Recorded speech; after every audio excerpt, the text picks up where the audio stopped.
দুনিয়ার লোভ, দুনিয়ার নেশা বাড়ানোর প্রতিযোগিতা, আরো গাড়ি, আরো বাড়ি, আরো বিল্ডিং, আরো দালান, আরো জায়গা, আরো জমি, আরো ক্ষেত, আরো ফসল, আরো নেতাগিরি, আরো মাতব্বরি, আরো অহংকার, জি ফুত, এই নিয়ে বাড়াবাড়ি। আল্লাহ তাআলা বলে সব এগুলো তোমাদেরকে ডুবাইয়া দিল, আখিরাত ভুলাইয়া দিল। হাত্তা জুরতুমুল মাকাবির, এভাবেই একদিন কবরেই পৌঁছে গেল। একদিন তো কবরেই পৌঁছে গেলা। কাল্লা সাউফা তা'লামুন, আল্লাহ বলে সাবধান বান্দা, এই কবরে আসলেই তুমি জানতে পারবা তোমার নাফরমানির শাস্তি কি। সুম্মা কাল্লা সাউফা তা'লামুন, আবারও জানতে পারবা হাসরের ময়দানে জাহান্নামের শাস্তি দিয়া তোমার নাফরমানির পরিণতি কি। দুইবার বলছেন আল্লাহ, একবার বলছে কবরে জানতে পারবা তোমার নাফরমানির শাস্তি কি, আরেকবার জাহান্নামে জানতে পারবা হাসরে তোমার নাফরমানির শাস্তি কি। সামান্য কয়টা বুট বেচতে বেচতে বেচারা এক ওয়াক্ত নামাজ পড়ে না, কদ্দুর চা বেচে, দুইটা বন বেচে, বেচারা এক ওয়াক্ত নামাজ পড়ে না। একটা অটো চালায়, নামাজ পড়ে না। একটা সিএনজি চালায়, নামাজ পড়ে না। 12,000 14,000 টাকার একটা বেতন, এই কদ্দুর চাকরি করে, এটুকুর জন্য একটা নামাজ, একটা সেজদা দেয় না আল্লাহকে। হায় রে নাফরমান, কি পাইয়া আল্লাহরে ভুলে গেল। এই একটা বুটমুড়ির দোকান, একটা বন বিড়ির দোকান, একটা অটো, একটা সিএনজি, 12,000 14,000 20,000 টাকার একটা সামান্য চাকরি, এই সামান্য এটুকুর জন্য আল্লাহকে ছেড়ে দিলেন, আখিরাতকে ভুলে গেলেন। আস্তাগফিরুল্লাহ, আস্তাগফিরুল্লাহ। প্রিয় ভাই আমার, ছেলেরা আমার, তোমাদেরকে বলি ভাইয়া, 12,000 টাকার একটা বড় মোবাইল অথবা 18,000 টাকা 20,000 টাকার একটা মোবাইল পাইয়া আল্লাহকে এইভাবে ভুলে গেলা। নিজের চরিত্র, নিজের ইজ্জত, নিজের আত্মমর্যাদা, নিজের বংশের মর্যাদা, বাবা মায়ের সম্মান, ইসলামের সম্মান, আল্লাহর কথা, রসুলের কথা, কবর, মরণ, আখিরাত সব ভুলে গেলা ভাইয়া। এই মাত্র 20,000 টাকার কাছে এভাবে হারিয়ে গেলা, এভাবে চরিত্রহীন হয়ে গেলা। সারা দিন নাই, রাত নাই। আমাদের ছেলেগুলোর দিকে তাকাইলে মায়া হয়। সারাটা দিন হাঁটে, বসে, চলে, ফিরে, শুধু মোবাইল, শুধু মোবাইল, শুধু মোবাইল, শুধু রাতকে রাত, সারা রাত। ওই দেখেন ওই অপদার্থ কি করে, দেখেন, দেখছেন ভাই কি পরিমাণ অপদার্থ, দেখেন কি পরিমাণ বেহায়া। চিন্তা করছেন? হ্যাঁ, এটাই জীবন। কিসের ইসলাম? কে বলে, কি বলে? আমার মোবাইল, আমি আছি, আমার মোবাইল আছে, এমবি আছে, চার্জ আছে, খালাস। আর কি, আর কি? এই অসভ্যতার শেষ কোথায়? এই নোংরামির শেষ কোথায় বলেন? আমাদের এই প্রজন্ম গিয়ে থামবে কোথায়? 12 বছর 14 বছরের ছেলে যদি দিন রাত এভাবে মোবাইল ব্যবহার করে, তার ভবিষ্যৎ কি? তার আগামীর সম্ভাবনা কি? আগামীর পরিণতি কি বাপ? আপনারা যারা বাবারা এই যে সন্তানগুলো রেখে যাচ্ছেন, এদের ভবিষ্যৎ কি? যে একটা ওয়াক্ত নামাজ পড়ে না, যে আল্লাহর কোরআন পড়ে না। আল্লাহ আমাদেরকে বুঝ দান করেন, আল্লাহ আমাদের দিল দান করেন, আল্লাহ তাআলা আমাদেরকে ফিকির দান করেন। আমার ভাই, আমার বাবা, আমার তাইলে মূল বক্তব্য হলো, আমাদের জিন্দেগির একটা মূল বিষয়, আমরা মুসলমান হিসাবে আমাদের মৌলিক দায়িত্বই হলো দুইটা জিনিস। একটা হলো গুনাহ বর্জন, আরেকটা হলো আল্লাহ তাআলার হুকুম পালন। এটাই আমার জিন্দেগি। ভাল লাগলেও এটাই কাম, ভালো না লাগলেও এটা কাম। মন মতো হইলেও এটাই জীবন, মন মতো না হইলেও এটা জীবন। কথা বোঝেন না? নামাজ আমারে পড়তেই হবে। এবার যত কষ্টই লাগুক, যত ক্লান্তি লাগুক, আমাকে পড়তেই হবে। সুদ, ঘুষ, মিথ্যা, হারাম রোজগার আমার ছাড়তেই হবে। এবার আমার সামনে বাকি সবাই লক্ষ কোটি টাকার, মিলিয়ন মিলিয়ন টাকার মালিক হয়ে যাক, কিন্তু আমার যেহেতু অনুমতি নাই, আমি এটা যাওয়া যাবে না। এটাই মুসলমান, এটাই জীবন, এটাই তাকওয়া। আল্লাহ তাআলা আমাদের কাছে এটাই চান, বান্দা গুনাহ বর্জন করো, আমার হুকুম পালন করো, বিনিময়ে আমি আল্লাহর কাছ থেকে অনন্তকালের জান্নাত বুঝে নাও। এটাকেই বলে তাকওয়া। এই ব্যক্তিকেই বলে মুত্তাকি, যে নিজেকে গুনাহ থেকে বিরত রাখে, আল্লাহ তাআলার হুকুমের মধ্যে ব্যস্ত রাখে, আল্লাহর হুকুম পালনে ব্যস্ত, যত কষ্টই হোক। আপনাদেরকে আমি একটা কথা বুঝাই। মনে করেন আমি প্রতিদিন রাতের 3:30, 3টা, 4টা সচরাচর এই টাইমে বাসায় ফিরি। তো ফিরা ফজরের নামাজ হলো 5:40 জামাত। তাহলে আমার হাতে তখন আর সময় আছে 1 ঘন্টা, 1.5 ঘন্টা, সোয়া ঘন্টা এরকম।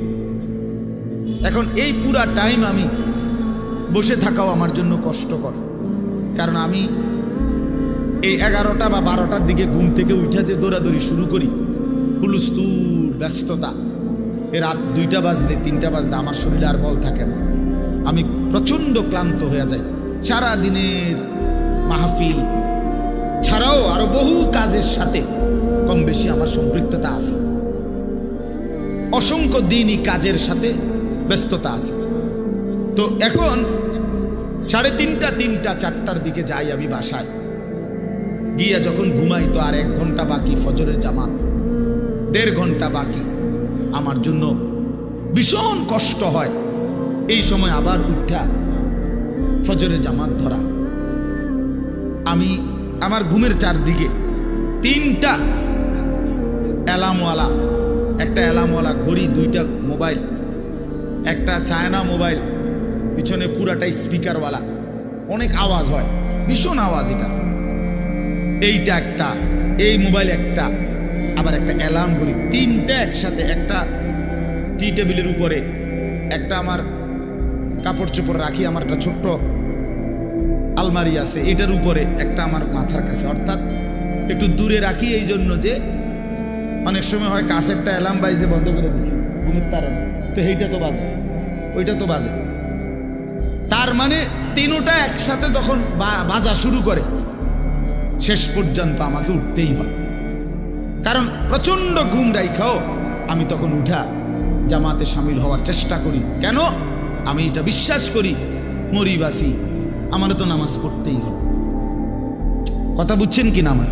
তাহলে এটা যদি কারো সিদ্ধান্ত হয়, ভাই আমাকে এটা পড়তেই হবে, আমাকে এটা করতেই হবে, আমার এটা লাগবেই, এই ছাড়া আমার কোনো উপায় নাই। তো এই ছাড়া যেহেতু আমার কোনো উপায় নাই, অতএব এটাই আমার জিন্দিগি, এটাই আমার জীবন, এটাই আমার জীবন। এই পৃথিবীর সব মানুষ, পৃথিবীর সব সুন্দরী দেখুক, আমার জন্য যেহেতু অনুমতি নাই, আমি শুধু আমার বিবিকেই দেখি। কথার কথা, আমার যেটা অনুমতি আছে আমি তাকেই দেখতে হবে। এই পৃথিবীর কোটি কোটি মানুষ হারাম রোজগার করুক, কিন্তু আমি বিশ্বাস করি আমার আখেরাত আছে, আমার আল্লাহর সামনে হিসাব দিতে হবে। অতএব আমরা এই মাদ্রাসায় পড়ুয়ারা, কত কত মসজিদের ইমাম, আমাদের 10,000, 8,000 টাকা বেতন, 12,000 টাকা বেতন, অথচ বিবি অসুস্থ, একটা অপারেশন করতে গেলে বলে 50,000, 60,000, 1 লাখ টাকা। বেচারার চোখ দিয়া পানি পড়ে যে হায় কোত্থেকে কি হবে। কিন্তু এরপরেও এই 8-10 হাজার টাকা বেতনে আমাদের এই কওমি মাদ্রাসাগুলোর বেতন, উস্তাদদের যা বেতন তো আমরা বলি না, এই যাই একটু ওজিফা দেয়, এটা তো এক একজনের 50, 60, 70, 80 হাজার টাকা করে, ঠিক না? কি বলে জানেন? অল্প কয় টাকা, অল্প কয় টাকা। এইটুকু দিয়ে খুদার 30 মাস, 30 দিন আখেরাতের আশায়, পরকালের আশায় কলজা বাইন্ধা হারাম থেকে বাইচা জিন্দিগি চালায় বাপ। কারণ মুমিন বিশ্বাস করে এটাই আমার শেষ না, ইমানদার বিশ্বাস করে মুত্তাকি বিশ্বাস করে এখানে আমার শেষ না, ऐसे रहे या वैसे रहे वहां देखना फिर कैसे रहे। দুনিয়া এমনি কিংবা হেমনে, একভাবে না একভাবে থেকেই গেলাম, দেখার বিষয় হলো সেখানে কেমন থাকবো। নিজের ভালো দরকার, নিজের কল্যাণ দরকার, নিজের বিবেক, নিজের অনুভূতি দরকার। আমি যদি কিছুই উপলব্ধি না করি, কি শুনলাম? 30 বছর জুমার বয়ান শুনে, 40 বছর ধরে জুমার বয়ান শুনতেছে, অথচ বেচারার কোনো পরিবর্তন নেই। কি জিন্দেগি? 30 বছর ধরে বয়ান শুনতেছে, অথচ কোনো চলাফেরা, আদব, আখলাক, চাল চলন, উঠা বসা, লেনদেন, আচরণ, উচ্চারণ কিছুতেই পরিবর্তন নাই। তো কি ফায়দা হল বলেন?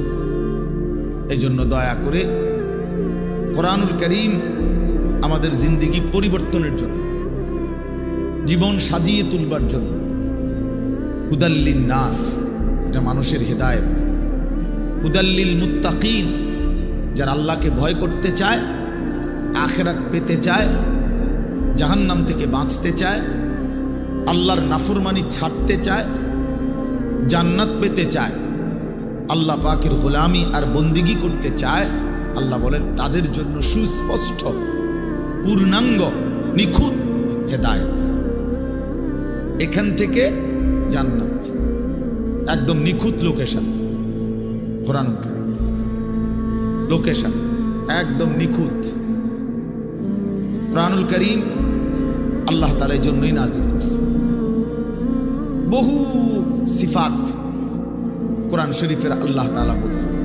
মাউইযাতুন, এটা উপদেশ, বুশরা, এটা সুসংবাদ, রাহমাতুন, এটা রহমত, বাসাইরুল লিন্নাস, এটা মানুষের জন্য অন্তর্দৃষ্টি সম্পন্ন জ্ঞান, গভীর জ্ঞান, এটা তিবিয়ানান লিকুল্লি শাই, সমস্ত বিষয়ের পরিপূর্ণ বিস্তারিত বর্ণনা। এসব কোরআনের বৈশিষ্ট্য। মা ফাররাতনা ফিল কিতাবি মিন শাই, আল্লাহ তাআলা বলেন কোরআনুল কারীমের মধ্যে আমি কোনো কিছুর আলোচনা ছেড়ে দেইনি। আমার বান্দার কিয়ামত পর্যন্ত যত জরুরত সব আমি পূর্ণাঙ্গ করেছি, বিস্তারিত বলেছি, কোনো আলোচনা বাদ দেই নাই। দেখতে ছোট হলেও এতে পূর্ণাঙ্গ আলোচনা। আহসানাল হাদিস, আল্লাহ তাআলা বলেন কোরআনুল কারীম হচ্ছে সর্বোত্তম কথা।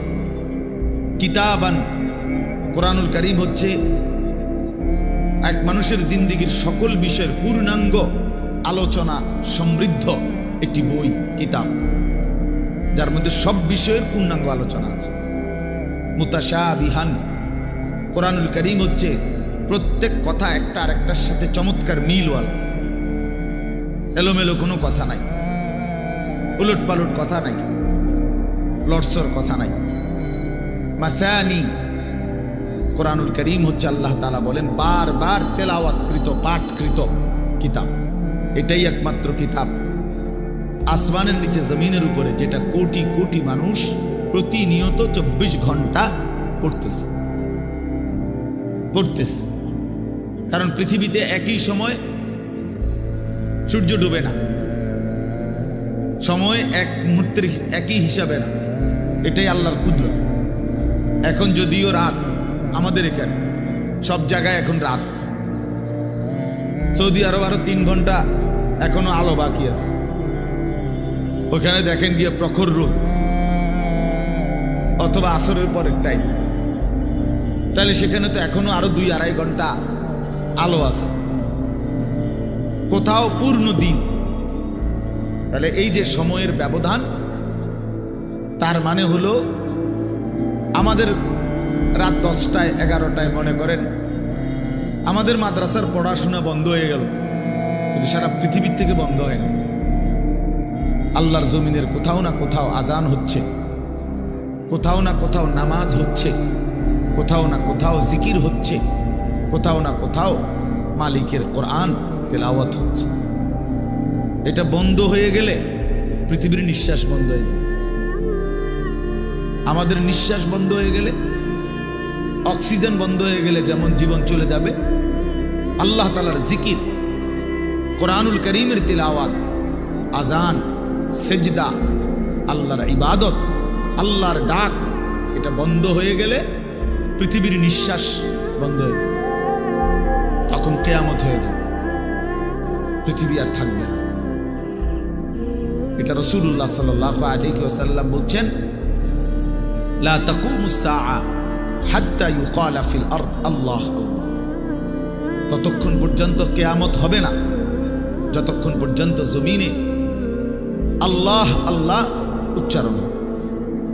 তাহলে বোঝা গেল এই আসমান ও জমিনের স্থায়িত্ব আল্লাহ পাকের নামের উপর, আল্লাহর কালামের তেলাওয়াতের উপর, আল্লাহ তাআলার জিকিরের উপর।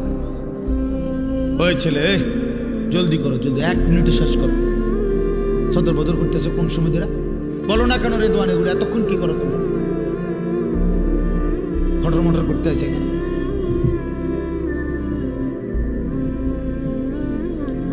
তো এই জন্য বাপ, আমরা প্রত্যেকে এটা মনে রাখা যায়, কোরআনুল কারীম আমাদের জিন্দেগি পরিবর্তনের জন্য কতভাবে যে আপনার আল্লাহ তাআলা কোরআনুল কারীমের মধ্যে কোরআনুল কারীমের বৈশিষ্ট্য তুলে ধরছেন বহুভাবে। কোরআনবিহীন জিন্দেগি একটা ফালতু জিন্দেগি।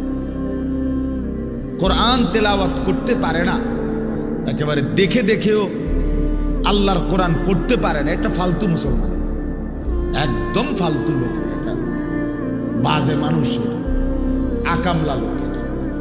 বাদ কতটি খায় আর ঘুম যায়, আসছে দুনিয়া সিদ্ধিয়া ঘুম যাইতে বলি, চিনছে বাতের থালা, ফাঙ্গাস আর তেলাপিয়া, বুঝেন নাই?